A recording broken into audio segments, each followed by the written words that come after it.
Hello and welcome to another episode of Supercoach Insider. My name is Chris. I'm Swiz. And thanks for joining us. Unfortunately, Ben is not with us today. You would have seen over the weekend, he put a lot of effort into the essentially game-by-game pods and has got a lot of family commitments and has decided he's just got to sit tonight out. So we're in to make up the numbers. So apologies to those out there looking to Ben, because he's obviously the better looking one, but this is the last time we're going to give him a compliment. I suppose we'll hit us up on us. Mate. Happy Easter, everyone! Happy Easter. Yeah, those that do that, and I think there's also a whole bunch. There's Ramadan and Passover as well for those that in other religions. So was it is it the Simpsons episode? It's like watch man eat mandarin or orange or something. Watch man eat Easter egg on live TV. That's you got to do. We're going to get the people in, guys. Right. So we will go through, because we've already done the game by game reviews, guys. And if you haven't seen those or heard those, do check them out on YouTube. All of our socials, you would have seen them pop up. So at SC Inside 100 on Twitter, TikTok. He's been smashing the TikToks as well. Facebook, of course, SoundCloud, you name it. But yeah, on YouTube, I don't know if did he release those to audio as well, or was it just purely YouTube that he did the game review, Swiz? I love that. He's just eating. I've asked him a question. So sorry, I'm eating an Easter egg. So check him out on YouTube. They are great. Little 10-minute segments basically of each game and the important things to take away from each game. So we've obviously, we're not going to go right through that. What we're going to focus on this week is we're going to go through the ins and outs of your team, trade in targets, trade out targets, people that you're looking at, rookies to bring in, premiums to bring in, a little bit of damage control. So namely what to do with Dockety if you still have Dockety, what to do with Will Day if you traded in Day from Dockety, which is where some people would be sitting. And everything that we know about Supercoach. So before we start that, though, Swiz, how was your weekend, mate? What'd you go with, and what trades you ended up making last week? Because I did. Oh, mate, I ended up using my second boost. It was classic. It was awful. It's just classic awful. And that was only because we got the news about Witsy just before the Richmond Doggies game. And of course, you still have Wits, right? No. I traded Wits to English. Literally a minute before the bounce. Oh yeah, but you would have had him at the time, is what I'm saying. I had Wits. Yeah, makes sense. I was going to keep Wits, but then once the news came out, it came out there. I could have gone Grundy, save the extra 100k, and we'll talk about how that's good and possibly bad trade. And I know you went there, but I had Darcy Cameron, so Darcy Cameron had to get out of my side. Setterfield, I was literally letting you guys take the mickey out of me for a half a footy as he dominated, because I traded him out too. But then watched him in the second half absolutely limp around the ground and do nothing and get the ball kicked over his head and for 20 points. So it kind of evened itself out there. He still made cash and that. So it was hard watching the GOAT that first half. But so it was Cameron, him out, and then obviously Wits, and then came English, Clary, and Ralston, who was another one who had the ball kicked over his head so many times. I think I counted 4 times where he was free. Yeah, free in the middle or free out on the wing, and they just butchered the ball over his head. I'm like, and then people have been asking me, "Oh, you said Ralston better than Phillips?" And I go, "Oh, Phillips ended up getting lucky because obviously got on the end of a goal. But Ralston, if the Giants had any good foot skills, they would have hit him up and he would have scored 60, 70 points." But so I actually kind of feel like the Giants do have good foot skills, but their forward setup is really shit, and they just don't present. Do they, mate? Do they really have good foot skills? I think this is a myth that we all buy into every year. Go, they've got really good foot skills. Kelly's a jet. He doesn't turn the ball over. Just other people run away from it when he's getting it. And then they just butcher the ball, mate. They just. By the way, shout out to our sponsor, Splash Vodka. Of course, I'm on the ciders this evening. There was a 2 cartons for $99, which is that screams value to me. So we jumped on that yesterday. I love it. I'm not, mate. I was meant to be off tomorrow, but now I'm picked up a shift, so I'm on the non-alcoholic. Yes, important. Yeah, it'll be a good day. So you went obviously. So you had your wits about you and decided to go. I had my wits. The last minute, I didn't really want to boot, but at the same time, I feel so much better with English in my side. I was just watching him towel us up and going. Did you feel as good with English in your side when Grundy started just popping absolutely off? Mate, I was absolutely hating life and that, and the only good news is like come out today about that. But oh mate, I was absolutely hating it. God, could have saved 100k. But then I'm thinking, yeah, I'm gonna have to get him out of the side anyway. And then it was even worse because it's like, oh no, Nan Curvis is out injured. I'm like, oh great, Grundy's gonna go like 300 against us. But we'll get onto probably that in a moment. Yeah, we will. Yeah, I mean, unfortunately, it wasn't as good a score as you. No. I did beat last year's winner JP by about I think by 2 or 3 points, so that was good. And I beat Grimo by like 3 points, so that's a win for me on the weekend. I don't care what else happened. Beating last year's winner in his self-confessed worst ever season playing Supercoach, I guess, is kind of something to I'll take it. I'll take it. Yeah.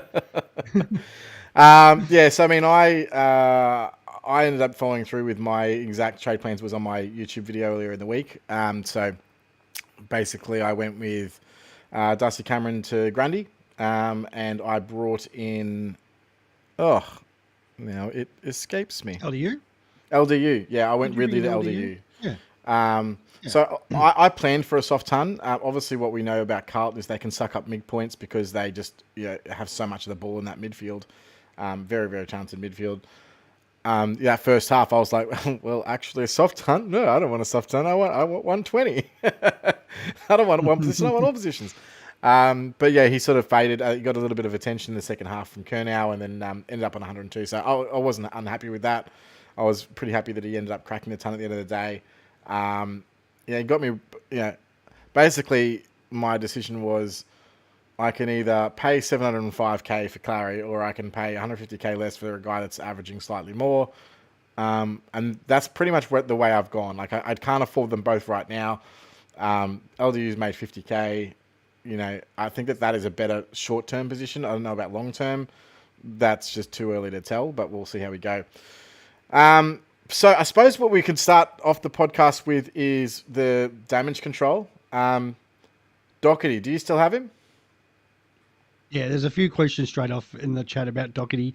Yeah, I do. That my wife has absolutely been getting to me because 2 weeks ago or whatever it was after round 2, she was like, "Who should I get, Dacos or Dockety?" I'm like, "Oh, you got to go the premium. Got to get Dockety in," and he has sputtered up since then, and unfortunately is now out to 4 to 6 weeks. So yes, it's what to do with Dockety.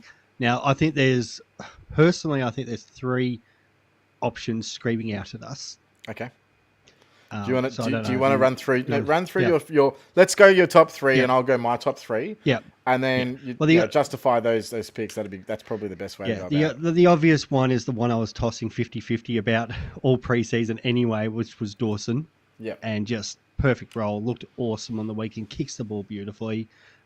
We thought he would be the one getting more attention but Laird's the one copping it all. Now, does that swap going forward? Who knows? But yeah, no, he's just leading by example. We did say he'd kind of be that quarterback in the team, but yeah, he's playing more midfield. His heat map was really interesting. If you haven't seen it, check it out on socials. I did enjoy that, actually. That was pretty good. Yeah, it's worth a look. So yeah, he is my number 1 option there. Number 2, it's hard to go past Tommy Stewart. I think the break even may have come to like 61 or 69 or something like that off the top of my head. Mm-hmm. I do know it was quite low. He could potentially, even if he goes 100, and that he could drop maybe another 10, 15k. The problem with Stewart, we know what his ceiling is, but we saw it 2 weeks ago. I saw it live at the Gold Coast 2 weeks ago. Like, he can pop 150 plus at any given moment. Yeah. And the fact that, there's potential where this could be as cheap as we get him. And that we were hoping to go maybe a little bit worse last week, but that's just Tommy Stewart in a nutshell there. And the big one now that's opened up, and he's been performing really well already this season, but it's got to be Sard. With no Dockety in there, no Zach Williams, there's just no competition for him. And the guy's just smashing solid hundreds anyway. So he hasn't really gone up much in cash. I think it's only up 19k. His break even still just over 100, but the thing is, there's just no one taking points off him now in that role. So that would be my 3 there, mate. Yeah, look, I would be similar. I mean, my first two is easily Stewart and Dawson. I would probably put Stewart ahead of Dawson. The only reason well, I don't know. I don't know how to. You might just not have the cash, all right? So I mean, if cash isn't an issue, then that's fine. Like whatever. 69 is that break even for Stewart? Yeah, and look, they've both got similar break even. So Stewart's got a break even of 69. Dawson has a break even of 67. So they're both going up. Like if they score similarly, they're both going up similarly. The difference is Dawson's already 50k more expensive, so you don't have that advantage. So my thing is, okay, well, if you've got the 50k, is it really worth? Like, is Dawson 50k better than Stewart? Probably not. Like, is he better? Like at the start of the season, we'll probably splitting hairs between the two picks regardless. So again, draw a line in the sand. The previous is done.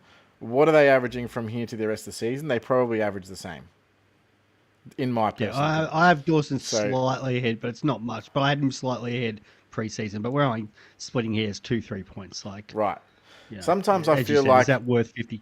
No. So sometimes I feel like people go, okay, well, I'm going to pay up for Dawson. Well, why? You're just basically spending that 50k for the sake of spending 50k. If you think Stewart's going to average the same, then why are you paying 50k up? There's not really a reason for it other than ego, I guess, is probably the only reason. If you can get both, great. I mean, I'm actually looking at getting both this week. So I'm a little bit different with what I'm looking at doing. I think both are really good options because of the break-even play.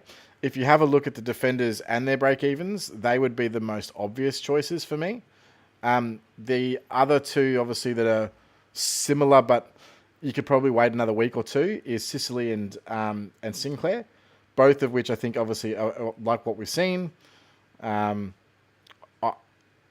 kind of a little bit chuffed that Sicily's finally fallen off the grace, but he just dropped to 77. He now is priced at 580, so he's only slightly more expensive than Stewart. But is he a better option than Dawson, maybe? I don't know. Like, they're all kind of around par again. You could potentially pick him up.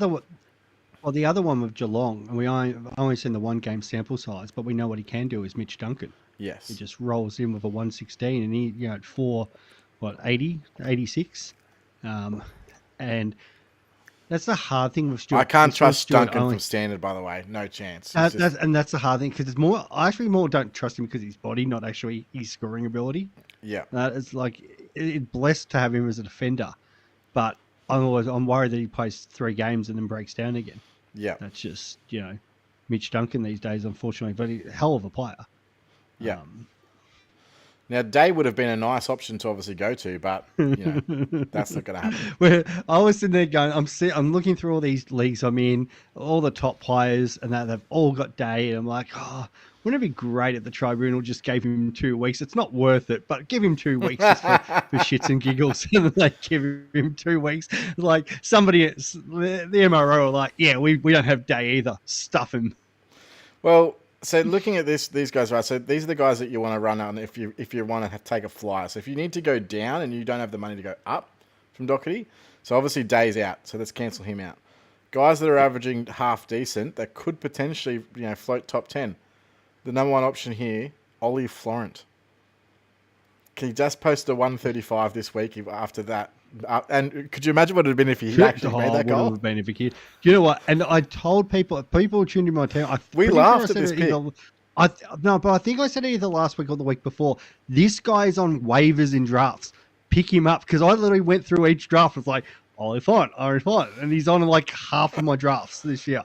So I know I said that either one or two, somebody will know it, but I definitely said pick up Ollie Florent. He's on waivers. Well, he's now averaging 100. Smashes 135. He's averaging 102 after that 135. He has a break even of 38, and he's actually priced 15k cheaper than Will Day. So that means that technically he's averaging more than Will Day, and his price lower, has a slightly higher break even. So there's, if you think that Will Day's a keep. Now, obviously, the different thing with Day is that we've seen a clear role change. Obviously, we have also seen the same with Ollie Florent, but midfield role changes versus a defender role change. So I would sort of opt more towards, okay, if they've got midfield, that's the consistency. That's, higher floor. And Will Day did have that first game where he was, he had very low CBAs. So he was used off the back line, therefore. So those two guys, I'm not saying they're interchangeable, but look, I don't hate the shout. And if something you should also look at is, okay, let's start looking towards guys they're bringing in, and let's start looking at buy structure, because that is going to be important leading up. Who else do you want in your back line, and what buys do they have? Because that's all going to lead towards a good choice and good decision. So other guys you could have a look at, and I know a lot of people do have him already. I don't love the pick, but Liam Baker. So again, averaging 102. He's got a low break even of 60. He only posted an 83, but he has posted some monster scores so far this season. Again, don't love it. And so many people asked me about him last week.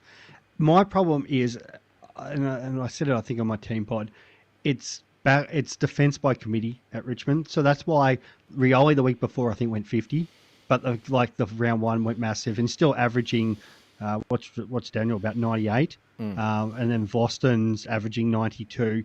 Very Fremantle style setup. Now, obviously, the Dockers are going a bit better, but that's probably padded because of the way they played that first week in particular. Yeah. And Luke Ryan's a better player than all of them too. It's always been his body, which is the concern. But the Richmond players, I said it from the start. I think they're 90 to 95 guys. Yep. And they could be on. If we're stinking it up, they could potentially be more 90, somewhere 95 to 100. But I don't see them going all triple figures, and I don't think any of them probably go triple figures. Yeah. Baker's the better option because at least he's got the forward defense status. I don't think Daniel's Daniel's just defender, so he does have that flexibility, which will come in handy with Zeeble and Sheasel. So I do understand that one more, but I don't think any of them go average over 100. They, it might be 99, 98 at best.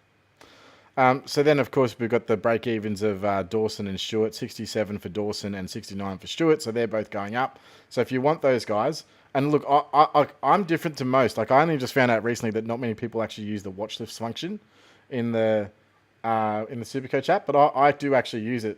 So for me, they're the number 1 and 2 guys currently for break-even that I need to jump on as part of my watch list. So, I want those guys. Now, I do apologise, guys, for the video that keeps cutting in and out. I'm not sure why that happens.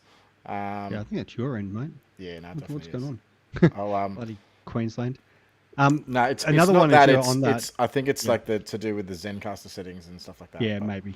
That's right. It's because I had the chat box up. I'm just going to close that, and it's all good. So with Dawson, again, he's the number 2 defender behind Dacos.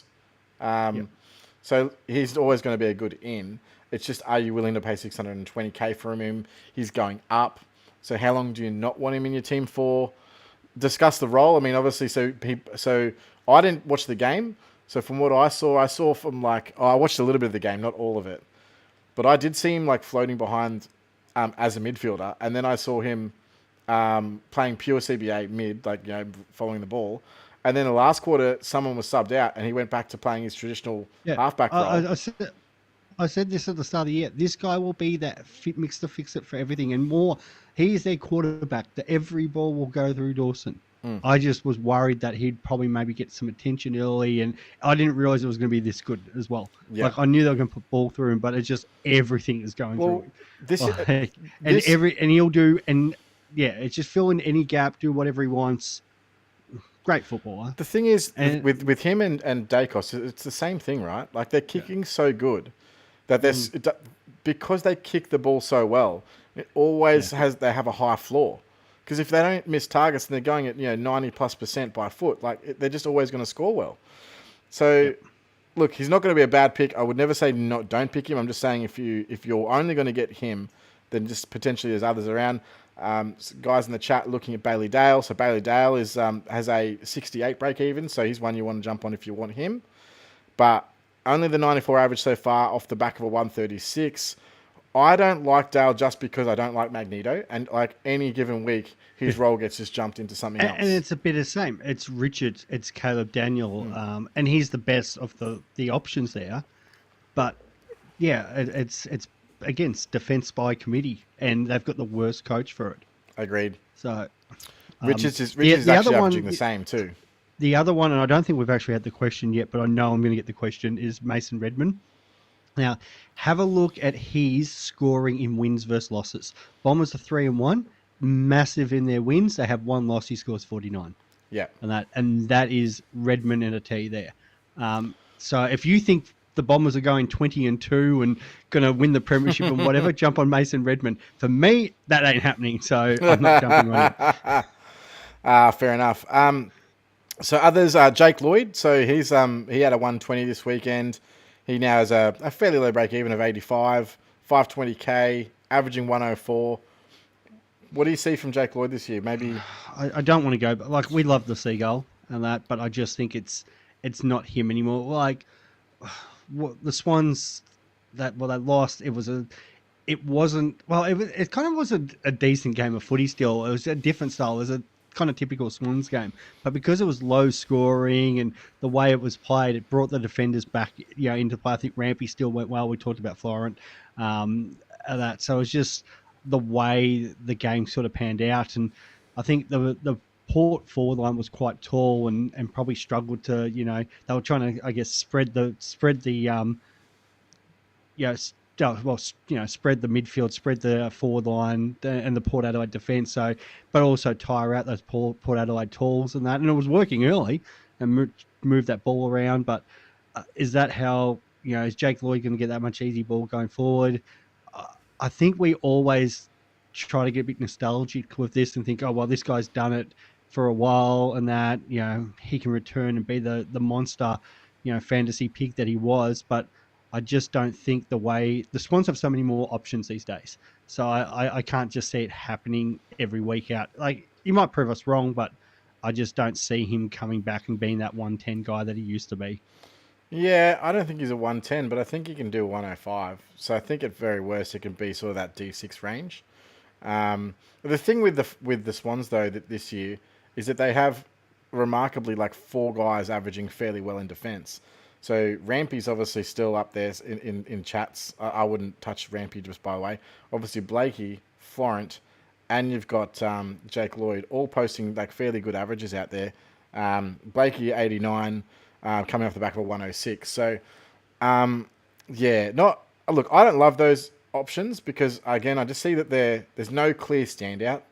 Kind of reminds me a little bit of, say, the Blues, except obviously they do have Sard. So that's one I wanted to touch on, obviously. So the thing with Sard is he does have a break-even of 115. So he's priced to 587. He's fairly expensive, coming off a 104. 104, I thought. No, it's an average of 115. Oh, no, so his sorry. His break-even is 104. Yeah. So look, that means he's probably capped out his pricing. Like, you're buying him basically at peak price. Do we think he's got more to go? I don't think so. Like, I think that this is pretty much like as high as he can possibly go. Like, Dockety going out means that there's definitely another way to score, but Dockety hasn't been scoring well anyway, so there's not really many more points to go around. I think that just goes to whoever's probably Sincotta, or do they just bring Walsh in for him and play Walsh off the back of the square like they've been playing, say, a Dacos role? That would be good. I'd love to see that. I think they've Walsh starting forward line and coming up. That's what they had the last year. So it wouldn't surprise me if they brought in Sincotta and sort of changed things around there. I think there's a few points there. That's what I say. I still think there's a few points with Sard because those first couple of weeks, the 115, 113, I definitely can see him going 110. That I just don't know. As you said, is Sard the sort of guy that's going to put up the big monster scores and that? Like, I don't see him going, he's going to go bang, bang and get up to 650, 660. No. And that. I think it'll probably be a steady rise, a bit like Sicily last year. And he'll probably get himself to like 620 and just be, plodding along, getting 115 every week. And I think it's a good chat. Like, do you want to get a guy that is speculative to be top 6, or do you want to get a guy that is going to be top 6? I think Sard definitely can be. He was in our conversation pre-season about being. He was, and I had him top 5. But I also had Jack Sinclair dropping out, and I do not think that anymore. But I still think Sard, just because now the way that we barely had Dacos there, and he's guaranteed top 6 now. Yeah, but he's got to. But now, just because we already knew with Zach Williams what he scores, Sard, but now with the bonus of having Dockety, Like it's just more the points that Dockety would normally chew up, I think, as well. Yeah. It only has to be. Well, what did Sardi go last year? Actually did have it here. 103, I think it was. It was 103. So why couldn't it be? But then there were those games with Williams too last year. So yeah, I'm probably giving him 3 or 4 points without Williams anyway, with the ones that Williams played with him last year. Yeah. So he's probably that 1-5, 1-6, 1-7. Could he, with Dockety, say out potentially for 6 weeks? And I don't think they've rushed Dockety back like some of the others come back. So could he push an extra 3 or 4 points for that? Yeah. There's no reason why he probably couldn't. What we didn't see is sort of the impact of a full Carlton midfield have on Dockety and then have on Sard. That's what we didn't really see. Unfortunately, we just never got that data. We would have got that data next week, obviously with Sam Walsh coming back, but doesn't look like we're going to be able to make and draw that conclusion, unfortunately. So look, he's got a free run in it for at least another 4 to 6 weeks, and then I suppose we can reevaluate. Do you think that, if Dockety comes back in 4 to 6 and all the mids are there, Sard can still go 110 plus, or do you think that he comes back and plays his traditional halfback role, that will eat into Sard's points, and then he regresses back to that sort of 100 mean? Well, I still think Sard's probably, because of that Zach Williams out, might be 105 anyway, which is up there as a defender as it is. So I still think he's around. You still think he's a pretty safe pick? Yeah, I think he's top 10. It's just that it's more the question of so what we're talking with, most people have Dacos locked in there. Mm-hmm. If you don't have, and some people probably have either one of, well, we're talking Dockety right now. Should we also just put a caveat in here? If you don't have Dacos, then he's the easily number one you have to get.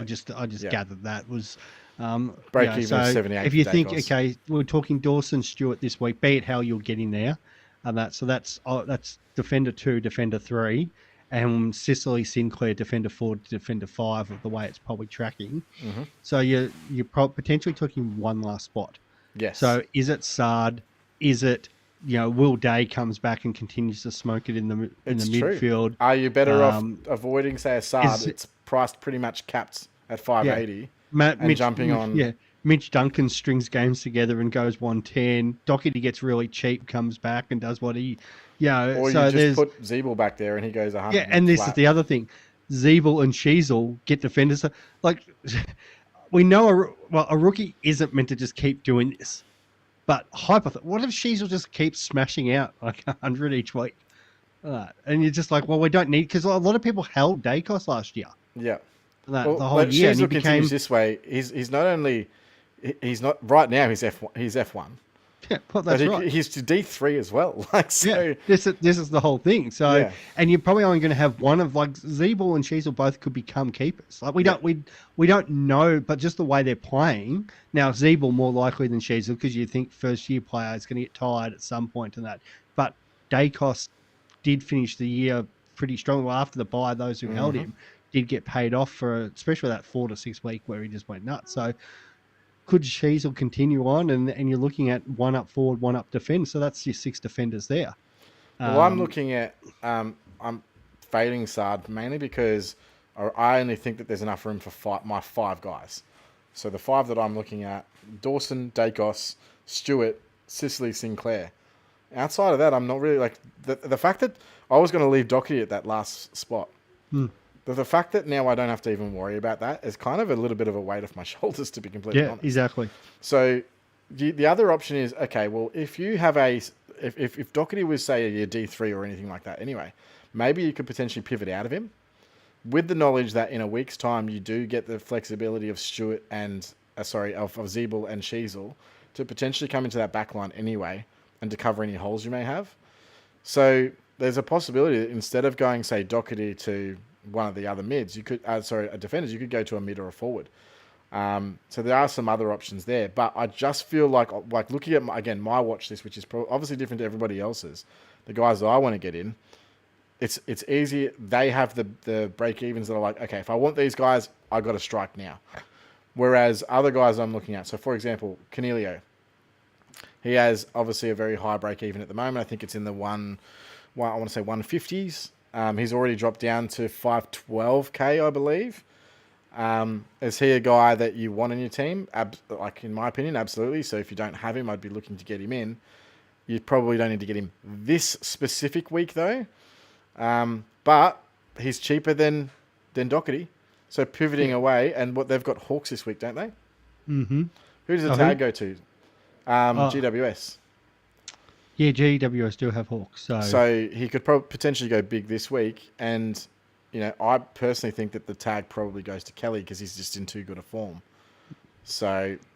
And that's before, you're more likely to get midfielders picking up forward status. Now, we said there's probably not as many on the horizon, but there's always somebody that comes out of nowhere too. So that's where Zeeble and Sheasel are more likely to end up at our defence at some point because, it might be mid-year. There might be some random role change. And the Bulldogs are the most likely at the moment. But then there's also Collingwood, like Taylor Adams, and just the way they're set up. Mm-hmm. He's getting a lot of forward minutes and he's still scoring really well. Yep. And we know that if they get one injury or if they decide to move Pendles back, Adams comes back. Now, he's had his injury concerns too. But there's no reason Adams can't go on a stretch of 105, 110 and could be a must-have forward at some point too. Well, the one to watch out on is at the moment, I'm keeping a close eye on is Harry Himmelberg. Of course. So he's now down to 386k, I think. So he's already dropped 120k. And obviously he's looking to drop even more cash because he's just been scoring so poorly because GWS forwards suck. But if Cadman does come in at some point and he gets flung back into that centre-half back role, you'd want to, you know what I mean? All of a sudden, exactly. All of a sudden, you're like, I could probably squeeze him in at F7, F8, or something like that. Like, if you can pick him up at F7 and loop him for 320k or something stupid, I would absolutely be looking to do that at some point. And that's where, obviously, again, if Sheasel and Zeeble do come into play in that regard. So, long-term play, looking at Harry Himmelberg. Now, guys who have Will Day, are you holding? You got to hold, right? 2 weeks. Well, you got to wait and see if they appeal, which I'm expecting it, and it comes down to one.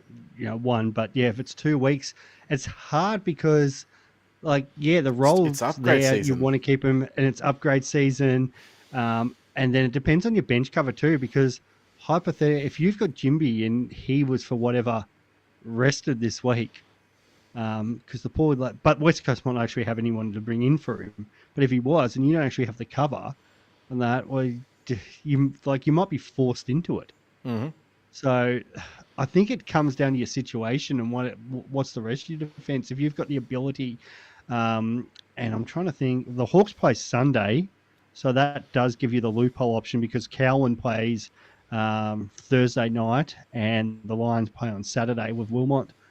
So you probably will be able to, you can definitely cover him and loophole him there. So you can. Does that come into you? I looked at doing that. So Cowan's definitely going to be my E on. I think it was Friday night, isn't it? And I think Gold Coast play the first game Saturday morning, so you get a free look if you've got Constable anyway. But yeah, obviously, I'd be definitely looking to at least hold him until that, which unfortunately, rules you out trying to trade him out. But I mean, with his break even the way that it is, unless you're facing a donor, I probably wouldn't. I wouldn't be doing it. I mean, I'm looking at potentially trading him in after he comes off his 2 weeks. That. Yeah, what's that? Break even of 14. It's the only annoying thing is it's GWS and Adelaide, so they were actually good matchups for him. And then he comes back and Freo Bulldogs, which is always hard because of the way their midfield takes up all those points. Mm-hmm. Freo away and then into Melbourne, so he's probably got the 2 or 3 of the worst matchups that come straight now out of that. I don't want Will Day at all. And here's the other thing that I wanted to mention quickly. So we have hammered on a little bit about Jack Sinclair and James Sicily. So both of those guys, Sicily has a break even of 145 now with that 76 in his cycle. So he's got at least 1 week, potentially 2, to wait for his cash to drop. But he has already dropped down to 580k. So if you're happy to just jump on him again, he's got GWS this week. What's their run look like? I'll just quickly bring that up. So GWS this week, then they've got Adelaide. I just said it. and then it's because it's the same as Will the does. Same. Ha ha ha ha. And then so Jack Sinclair, so he's got a break even now of 154, so even slightly higher. Has already come down to 576, so he's lost 50k. So he'll be, these guys will be 540k, 530k in 1 week or 2 weeks, and his run comes through to. So they've got Pies this week, and then Carlton, Port. So 3 pretty tough matchups. I'm not sure, halfback, midfielder, what they score against those. But what we do know, especially Pies, obviously, have been absolutely smashing the Supercoach points in terms of total points per game. So anyone that plays them, generally speaking, the opposition is going to have lower points. Carlton, obviously, as I said, midfield points, they do chew up a little bit of those. Halfbacks should be okay. So I think halfbacks have gone pretty good against Carlton so far this year. And Port, I think anyone can just run. It just depends on what Port you get on the day, right? But after that, they've got North, Adelaide, GWS, Hawks, Sydney, Richmond. So they've got a really good run right after that. So that's where you really want to get onto Sinclair, but I will grab him as soon as he plateaus out. So just keep an eye on that, and keep an eye on your bank balance, because these guys are guys you're going to have, and you're not going to want to miss out of them because you went for Dawson instead of going for Stewart. And that's where it becomes important. So Dawson's fine over Stewart if you think up to your head to your next couple of trades and go, okay, well, how do I get this person next week if that happens? Or just look a little bit crystal ballish, see what you need, see what you want to target over the next few weeks, and then make your decision based on that. That's how I'm approaching it this week. Yeah, exactly. Now, is there any other trade out targets that you've come across this week that people have been throwing at you, Swiz, or is that pretty much the only two? And I've got one potentially. I'm trying to think if there's well, it's more, I guess, from the rookie point of view. Okay. But maybe if we're going high end, I guess there's been a little bit of conversation about Laird. Yeah, that's but outside of that, I don't think. Yeah. I thought that might be the way you're going. Yeah, so I'm trading out Laird. I've held him for a little bit, and I don't expect everyone to do this. This is a bit of a strange play, but I did a really deep analysis and a bit of a deep dive into Adelaide's form, the way that they're playing, and how they've changed from this year to last year to sort of get a read on why Laird's scores have dropped. Now, having said that, there's a couple of things. So first of all, he's getting more attention this year than he got last year. So it's obviously off the back of what people know that he can do and how he can perform. So that's one key thing. He does have right now a break even of 163, which is very high. Not saying that he can't achieve that, but it's at the point where if he continues along his form line, which is where he's averaging 102, he's going to drop another 20k and another 20k and another 20k, and eventually he'll get to the point where he's 570k. So he's got the potential to drop somewhere between 70 to 100k over the next 3 to 4 weeks. I also had a look at all the other mids in the comp. It is not just a Laird issue. No, not at all. The only one that doesn't seem to be having this issue right now is Clary, which is the only guy that I don't have. So that's great. Mids right across the league, like it's basically Clary and LDU. They're averaging 130, and then 14 points drop to like Pendle's number 3, or was it Libba number 3? Yeah, like, Libba, then the rest of then, like your Pendles, to Goeys, Mason Woods. You get down to like pick 14, and it's like, yeah, like Mason Wood. Like, but usually what we see in Supercoach is mids averaging really, really high early. Like, round about now, you've got like 4 guys averaging 135, 140 because someone's had a huge week and they've backed up with a couple of 120s or whatever. And then as the season goes on, they drop. That has not happened. We're seeing like record low mid numbers. And if this continues in a way that it normally continues, where they regress as the season progresses, you're going to see the 10th averaging mid's going to be averaging 107. Like, it's bad. So I had to look a little bit into Roy Laird.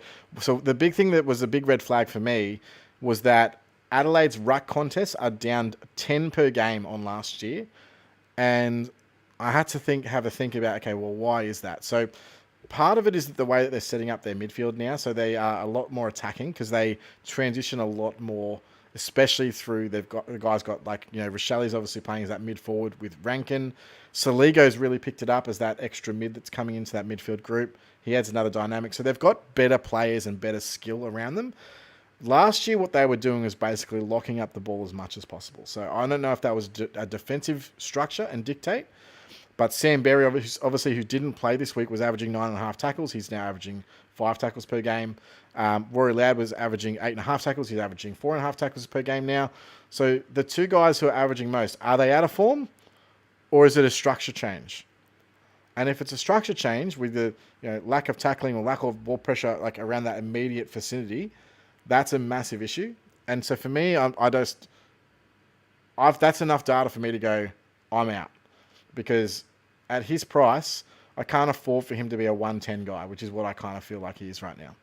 Now, don't get me wrong, 110 is probably going to be enough to still be top 10 based on these shitty mid numbers. But what I can do with that cash now, instead of wait for him to drop to 570 like he will if he's averaging 110, is too valuable to me in other areas of the ground. So I'm looking at... It's Stewart, isn't it, mate? Yeah. So I'm looking at... Okay, so I can go from him to, say, a Dawson or a Stewart, and now I can go Doc to a Stewart, get those two guys that are going to be guaranteed top 2 to 3 in their line pretty much. And then I actually bank, like the rest of the money I have is it works out to be like 150 to 200K. So I'm going into upgrade rounds with 200K in the bank, and now looking to make some really aggressive moves. And I will have I've seen I've mapped out my trades. Okay, so I need Cornelio, I need Sinclair, I need Sicily in the next 3 weeks. So if I can get all those 3 guys, I'll have a 6 forward and 6 defender rotation. And I'll have obviously 2 premium rucks. The only place that I need to focus my trades on is going to be in the midfield. So everything is about just building, getting value from those midfielders, waiting for Clary to drop and pouncing at the right time with that, capitalising on guys like Setterfield and Hopper when they're at their maximum price, and then, getting the right guys in. So, that's how I'm looking at sort of redistributing those funds at the moment. I'm also in a fortunate position that I actually have, Cam McKenzie off field right now. So Cam McKenzie now for the next 2 weeks, you'd think that he would have an uptick in CBAs, which should lead to some really good on-field scoring. So I look at having him on field for the next 2 weeks and generating some cash, as opposed to I was looking at even trading him if Day was going to get off. So a couple of differences that I'm looking at doing. So that's just a little bit into my psyche about how I think. I'm thinking, 3 rounds ahead, and sometimes that does my head in and I make wrong decisions because of it. Sometimes it, gives me good scoring and a better overall team than I would have had. But just something to think about in terms of the trading out Rory Laird. Yeah, I'm actually kind of on your wavelength as well with that, because I just think the break evens are the ones. And the problem is sometimes the break evens kill me because I'm like, got to get this guy on the break even, and then Stewart probably comes out and scores 70 this week, and I'm like, freak. But I think there's a little Stewart's bit of that got with West the Coast this week, don't they? I know it's at Adelaide Oval, but I know, but still, if that was a Kidinia Park, the theory is there that he could have an absolute field day, and then he probably doesn't. We know it is. We know, unfortunately, Stewart doesn't travel well. It's like but then he gets jet lag from the half. He was flying up in the Gold Coast a couple of weeks ago. Yeah, that's true. Yeah. Before we get into the rookies, the only real left field one, and because of a couple of their draws and they seem to be back in town, any consideration to Jeremy Cameron? I mean, you're not going to play Hawthorn every week. Who is the other massive bag against?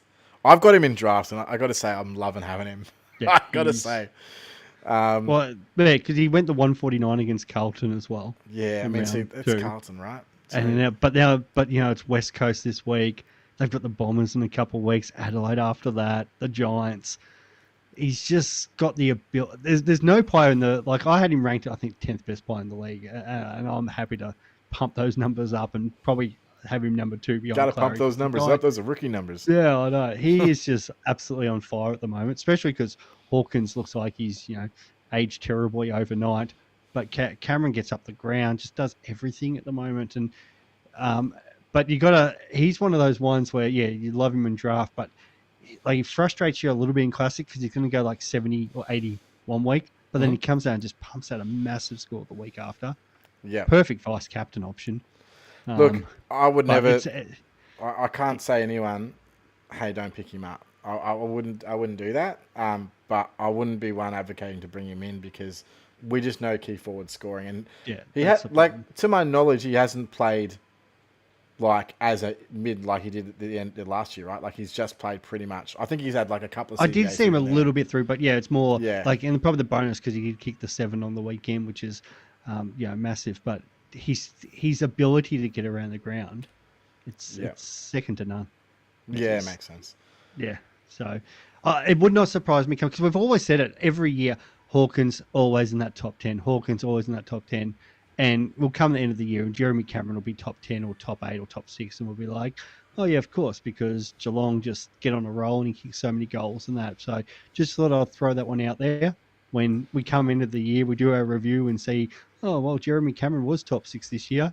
Well, I did say it in round 4 that, It is, I said it once on a podcast. I said it once. A long time ago. It's on the record. It's out there. It's out there. I like it. All right, let's go to the rookies. So the big one, obviously, is Jacob Van Rooyen. I think that's pretty much the no-brainer pick. Break even of negative 71, 123k forward from Melbourne. Obviously, shot the lights out the first week, had a really great score. I think it was 89. This week was a bit salvageable with his scoring. I never thought this week was going to be a great score because he was playing on Barras anyway, and Barras is one of the better defenders one-on-one. But 53, I mean, man, half our rookies aren't scoring that this week. That would have been like one of my highest scoring rookies. So, look, I think that he's kind of a must-have because I look also at the upcoming guys, the guys that have only played one game, and there's like very little to choose from. So I don't mind him. I think at his price, he's probably one that generates you the most cash as well. He's got some decent job security. The unfortunate thing, obviously, Gawn 1 to 2. I'm going to actually debate you on that one. Well, Gawn 1 to 2. So, I mean, so you're the optimistic person saying Gawn should come back as quickly as possible because then that ruins Grundy owners.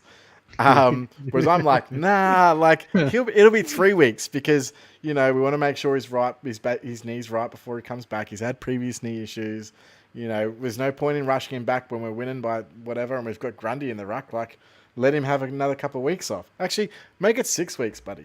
So I actually, who's gone got like? I'm just trying to think of the D's actually have the week after us, which is on the Melbourne. They play North Melbourne. So you know what I actually can see happening? Gawn comes back for the Anzac Eve because it's 13 days to that.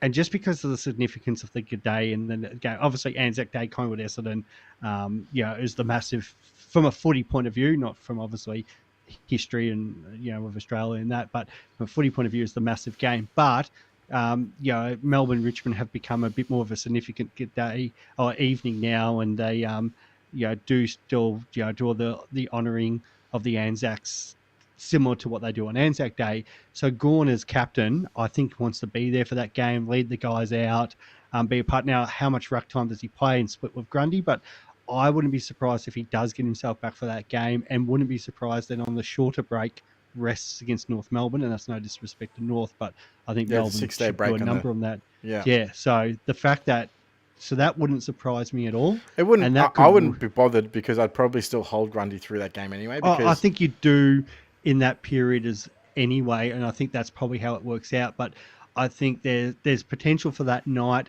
Now, Nank's not going to be, Richmond are going to have no ruck, so Grundy probably still does the majority of the ruck work, and they're probably going to towel us up. That's the other thing. Why would you want them both? Well, you probably don't need them both that night. No, they don't. I just think it's more from, if it wasn't like probably Melbourne with Queen's birthday, it's their most significant match for the year. I would not be surprised if he is a leader and captain, wants to be part of that game.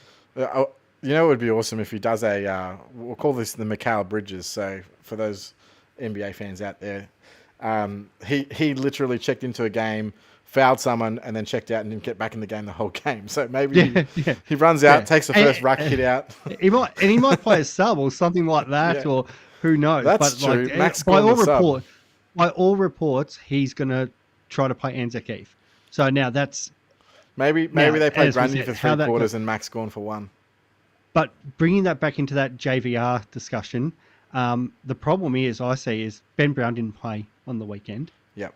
And then you've got Gawn. Well, he's out indefinitely. He's having scans at the moment. So we don't actually know the situation. We need more data on that. And that's my only worry with how does Melbourne fit them all in. Now, I know they really rate Van Roo and they want to get him part of that lineup. But when you've already got Tom McDonald, who just comes back and dominated on the weekend, you got Bailey Fritsch down there. I think Harrison Petty's probably the first out anyway. But how do you fit all these big men into this lineup? Well, I mean, honestly, I'd prefer to play Van Rooyen over Ben Brown. I mean, that's just a start. So, I mean, you should, but they won't. But having said that, I mean, you never know. They could just go to Ben Brown. Oh, just ease your way back in via the VFL, and then he kicks 1 goal 3 for the first 4 weeks. You know what I mean? Like, that's what I mean. Who knows? Ben Brown is Ben Brown. They don't need to rush him back. That's the thing. Melbourne are going to win these games anyway coming up. You just got to I know that there is a risk with the pick, but there is risk with all these guys. Of course there is. So it's like, is this the best of a worst case? Probably. The rookies this year are shit, and the biggest reason is the sub rule. It is fucking killing our rookies. We predicted earlier. I'll go through a few of them that are just absolutely shocking that you wouldn't even believe. Just killing our rookies. Before I go through that, so the actual so Charlie Constable was actually the second, but obviously even if he's named, you probably wouldn't bring him in. He's got a break even of -52. If you held him, then obviously you can hold him. He actually had 35 touches in the 2, so there's a chance that he does come back. Max McElhaney at 244k. That's one we missed. So one we missed. He's got a negative break even of -45. He just posted 103.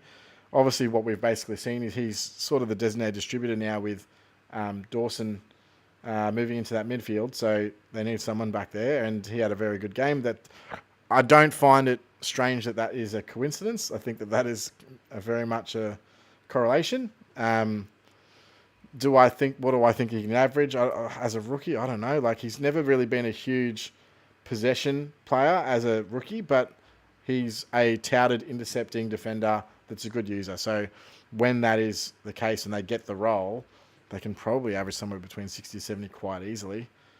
At 244k, is it one that you're even wanting to play around with though? Like, no.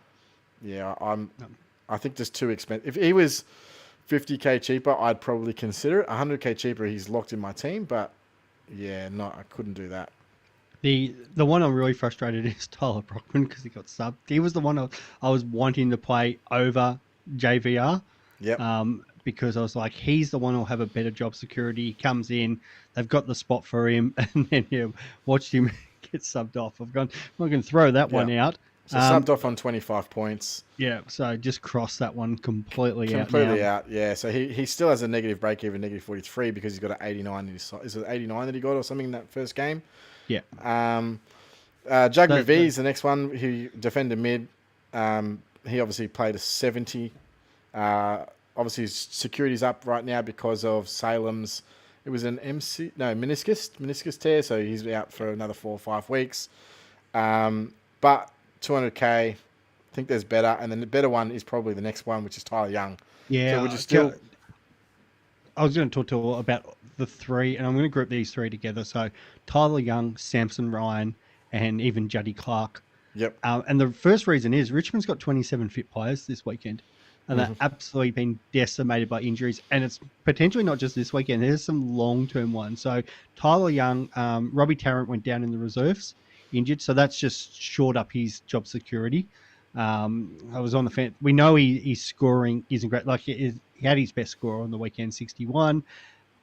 Potential to actually maybe stay around that mark because whether they get the Swans this week, but with so many injuries for the Tigers, where we were thinking maybe probably top 6 side, maybe even higher, and that real question marks on how they get their form will be now, because they're just not going to have a team on the park. So that's going to bring the defenders more into play. And we did talk about, that Richmond defence by committee, but Tyler Young, I think even a couple of points. I don't know if actually how many kickouts he did take, but I'm sure I did see him taking a couple on the weekend. So, yeah, he's obviously can see a lot of ball. Can he maintain 50 to 60 average? Yeah, for sure. The only problem is you've missed the one price rise of the 40K, but still at 142K, it's not a bad option if you are desperate for a defender. Samson Ryan now, so Nank's gone. So Simon Moses, you got Soldo still, I believe, 3 to 5 away. Big Mate, the 210 centimeter guy, he's out injured. Tommy Lynch has gone down. I forget how many weeks there for Tommy, but and he's going to get suspended anyway. But I think it's about 6 to 8 for Lynch. So Jack Rewalt and Samson Ryan are Richmond's two only tools at the moment. So his job security is completely shored up. I was talking to Al Patton about this other day, and he was asking me about Ryan. I think he got him in, and that was a great move for those who didn't find a spot for him on the weekend. Because scoring potential, who knows? And that's the problem. If he plays just key forward, it's probably not going to be great. If he does have to ruck, the other ruckman's going to have an absolute field day. But we've seen, a rookie ruck should still able to score 50, 60 points. Look at what Bailey Williams has been doing at West Coast. So, they get on the park, get a few hit outs here and there. He's still not a bad option. And the reason I bring up Juddy Clark, because he's unfortunately 196K, which is really unfortunate. He's gone 59 and 80. It's just, again, roles have opened up at Richmond. So he's foot skills are probably our best foot skills of anybody at the moment. I did see him, he turned the ball over a couple of times. You're going to get that from a young kid. Played in that sort of forward pocket, half forward role for us last year. Taranto and Hopper, we know they aren't the best kicks. So they're actually looking for Clark to, kick that ball through that wing. Especially like someone like McIntosh had a bit of a shocker. So he's kind of been rotating through half forward wing. Had the 20 touches on the weekend, the 4 marks, actually lays tackles. Really, if he was 150K, I'd be saying to everybody right now, jump on, get on this kid. The hard thing is, it's, are we paying up 200K for, somebody great job security, but it's just the worry about maybe the scoring potential for somebody at that price. Yeah. So that's my little Richmond wrap up of those rookies. Yeah. Well, but they might be worth considering. Depends, because we're already talking about trades, and this is the other problem. If you're in the position where you've already used 2 boosts like myself, are you boosting again then for JVR or any of these guys? But as you said, there's not that much on the horizon. The only one that's really on the horizon is Dylan Williams from Port Adelaide, and he took some kickouts on the weekend. Looked really good in defence. He's a forward in Supercoach, but he's actually playing defence. Yep. So definitely the one that we keep. He looked really good. He looked really good. He's the only one on the horizon. The other ones, there are others on the bubble, obviously. So we would be amiss to forget these guys. Unfortunately, again, sub rule has ruined another one of our guys, Matty Johnson. So I think everyone's M9 going into the season. Sub twice in a row. He now has a break even of 33, but he has an average, I think, of 18 or something, because he's been the sub twice coming on in the last quarters. So that hasn't helped at all. Other guys that are on the bubble, so Hawago Paul Awea from the Gold Coast, he's a 160k forward. He has a break even of 0. Some all right scoring, nothing crazy. 42 was his last hit out, averaging 46. Probably not one that I'd be looking at, of course. And then you have, I've got this one more, I think, that is on. Oh, no, you went through Judson Clark already. Yeah, I went through Juddy. Yeah. And then you start getting to more like the high price. The only other one for next week, and it's not, I know a couple of people actually moved on him this week because they had no choice. And also to handcuff him to wits. But that is the big ruckman in Ned Moyle. Yep. Now, he wasn't scoring well. The thing that helped him in that last quarter when they subbed off Marshall. Yeah. And ended up getting himself. So well done to those who thought, well, I'll trade him in. He becomes my handcuff. And it's not a bad strategy that, like, I use it in NFL fantasy where, you have quarterback 1 and 2 and, one's missing and the other one comes in. And I've even probably got that with a little bit of the NRL. So, if Witz is going out at any point, you've got Moyle coming straight in. He's the obvious replacement for them. So you don't have to worry about that. And then if Gold Coast are playing later games, it's an easy sort of loophole option for you. So even well done to those people who started Moyle ahead of like someone like a Madden or somebody like that. So I wouldn't be trading him in. The only reason I'd actually consider would be if they came out and say Witch is obviously missing like a month or something, pretty and much. that would be it. But Witch is meant to be Which is a test. Yeah, he's listed as a test this week, so I can't see that changing at all. I think that pretty much covers up the main topics. Of course, do check out the other content that produced by Ben over the weekend, the round by round, actually match by match review he went through pretty much. But I think there's nothing else you want to cover, mate? Yeah, well, I might just, while we've got like a spare minute here, I'll just fire off a couple of these questions. Well, what we'll do is we'll hang around after the regular podcast and answer some Q&As from everyone out here. But this will be where we sign off the normal podcast. So thanks, guys, very much. And we look forward to catching up next week.